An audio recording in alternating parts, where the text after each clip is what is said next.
Thousands of Hollywood writers are off the job. How their strike is already affecting network TV shows.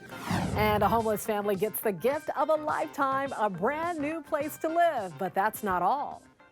You're watching The Rundown. Hello, everyone. I'm Robin Winston. News Chopper 4 was over demonstrators Tuesday outside of Paramount Studios in Hollywood, and similar scenes at Netflix in Hollywood and Fox Studios in West LA. Late night talk shows are now airing reruns. This season of Saturday Night Live may already be over. The upcoming episode with Pete Davidson was canceled, and some say the worst is yet to come.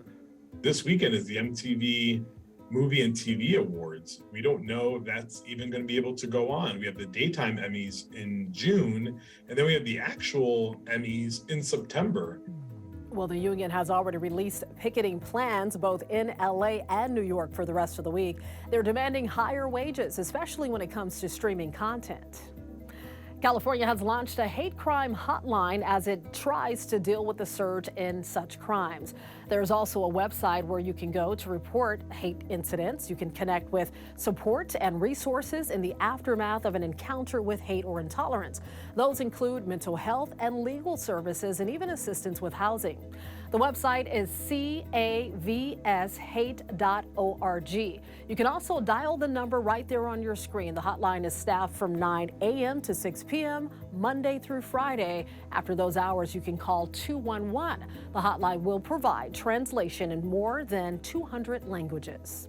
The Lakers strike first in what looks like it could be an epic NBA playoff series. The purple and gold weather a 14-0 Warriors run late in the fourth before pulling ahead for good. The Lakers won Game 1, 117-112, thanks in large part to big man Anthony Davis. LeBron also helped the Lakers steal home court advantage away from the Warriors. Game 2 is going down Thursday night in the Bay. From raining threes on the court to rain in your forecast, let's check in with meteorologist Belinda Leon. She's here to let us know how long to keep our umbrellas handy. Hi, everyone. Well, the weather is going to turn very bumpy in the next 48 hours. On Wednesday, clouds will increase. The weather will stay mainly dry, but rain finally moves in late Wednesday evening through early Thursday morning. So plan ahead for that morning drive. It could be a slippery one. Meanwhile, in the mountains, that's where we're going to see snow. Now, when it's all said and done, most places will get 1/4 of an inch to 3/4 of an inch. The foothills, 1/2 inch to an inch. And above 6,500 feet, that's where we could see from 4 to 8 inches of snow. That's right. Snow is expected in the mountains in May.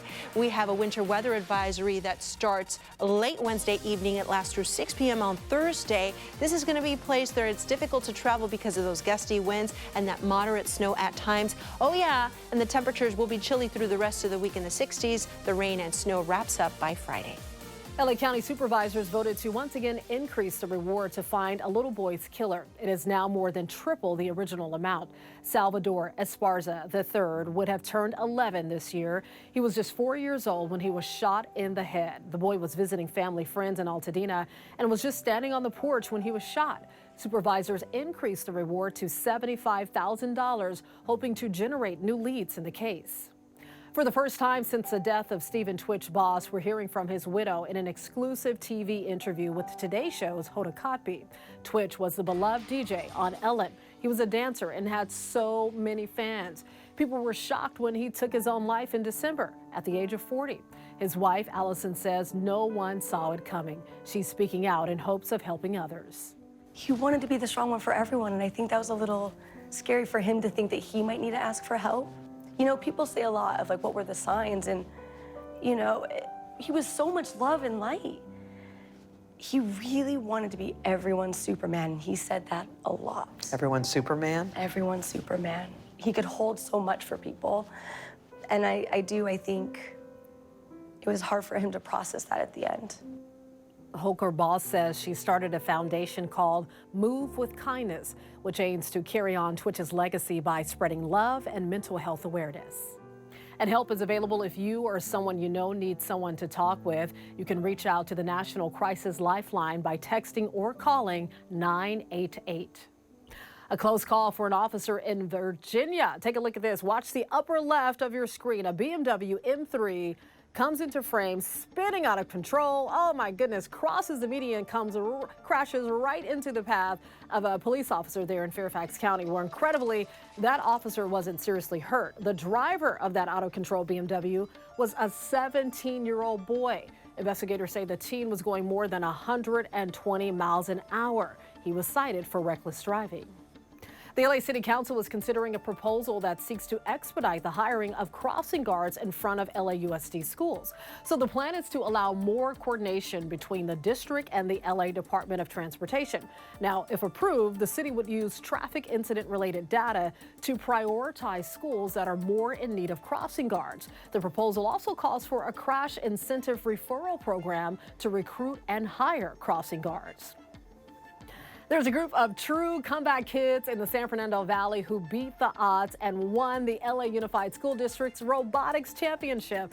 I just love this story. So this robotics team from Robert H. Lewis High School in Sun Valley created an incredibly smart robot that can read faces printed on the cones, pick them up and drop them off at designated places. But these students not only created a champion robot, they also paved their own path. They are a part of a program at the Continuation School. They went from missing class and falling behind to focusing and thriving and beating the odds. You know, since I joined robotics, it motivated me to just come to class. So I had something to look forward to during the end of the day. To have students realize their potential, that is the dream of every teacher. And they have it. These guys can do anything they want to do.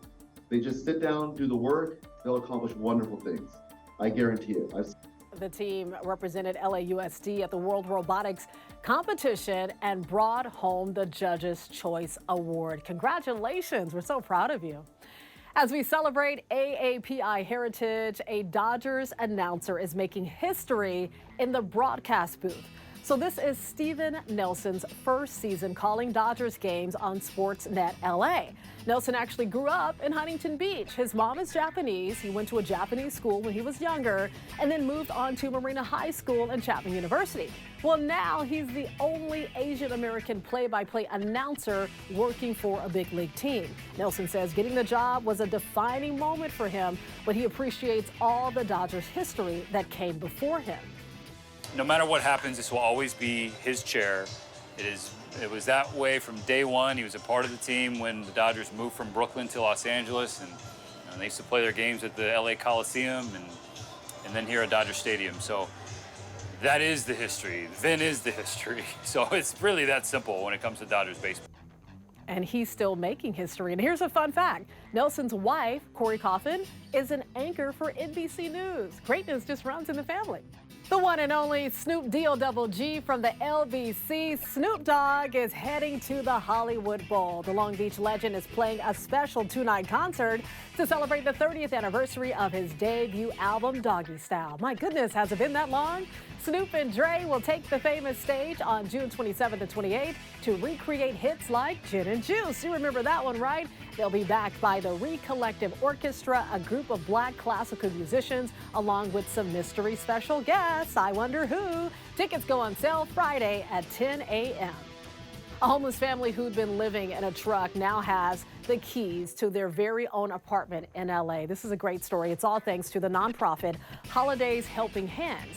NBC photojournalist Eduardo Santiago was there for the emotional surprise.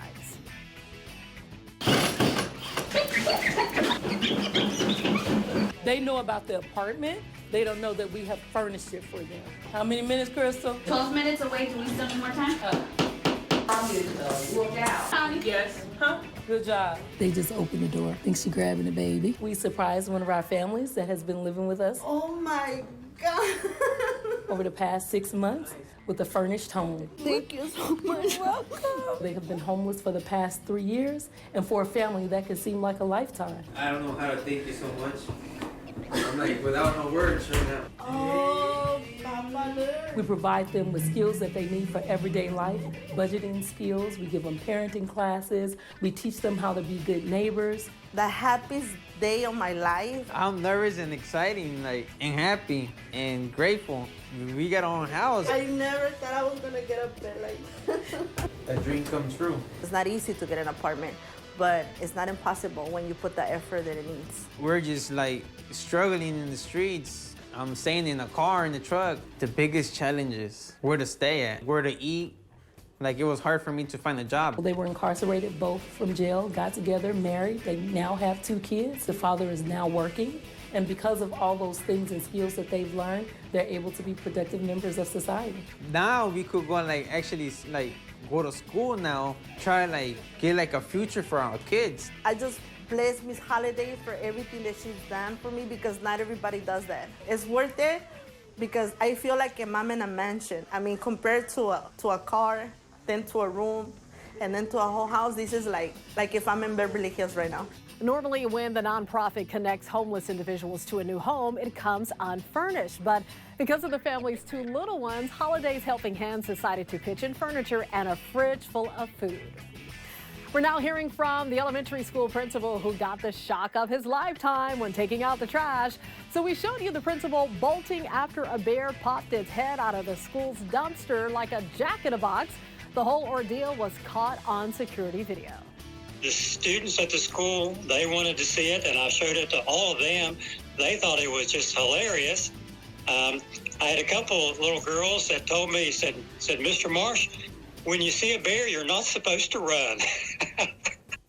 I'd run too. It's a natural instinct. Well, good advice from those students. Principal James Marsh says the school just got that lock for the dumpster because a bear got in there last week. No word on if it's the same one or not. But the school's mascot is the Mustangs. But you know, they are already talking about changing it to the Bears. It's only fitting, right? I think it's bear territory.